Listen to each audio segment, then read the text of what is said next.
Bugün 11 avqust 2026-cı ildir. Biz Aksizli Mallar üzrə Baş Gömrük İdarəsindən gəlirik. Çoxlu videoları görürük, Poytubakı gecikmələri falan bağlı. Bunun səbəbi çox bəllidir və çox aydındır, lakin bizdə gecikmələr yoxdur. Yəni maksimum 5 gün, bir həftə ərzində Poytudan Bakı olan maşınlarımızı təhvil veririk. Əslində normalda 3 gün, 4 günə təhvil verə bilirdik. Sadəcə olaraq əlaqədar Balakən sərhədində 300-400 tır ola bilir bəzən və soyuduculu tırları bəzən növbədən kənar keçirə bilirlər içərisində məhsul olduğu üçün. Ona görə də tırlarda bir gün falan gecikmə yaranır. Amma o deyilən problemlər, bir aya maşının gəlməyi, gecikmələr, bunlar normal deyil. Avtoimport Bakı şirkətində bu hallar hal-hazırda yaşanmır.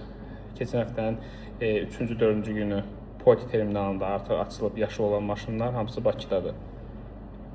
Biz belə işləyirik. Biz avtovozlarımızı əlavə ödənişlərə görə heç bir ölkəyə göndərmirik, İrana göndərmirik. Bunun da səbəbidir ki, yəni biz nəticə olaraq maşınları vaxtına təhvil veririk. Hamısının əsas səbəbi isə işimizə vicdanlı və məsuliyyətli yanaşırıq. 5 manat artıq ödənişə görə burada insanları gözləntidə saxlamırıq, üzüntüdə saxlamırıq. Ona görə də şirkət seçərkən diqqətli olun. Bunu da deyim ki, yəni 100-200 dollara işləyən şəxslərin avtovozu olmaması normaldır.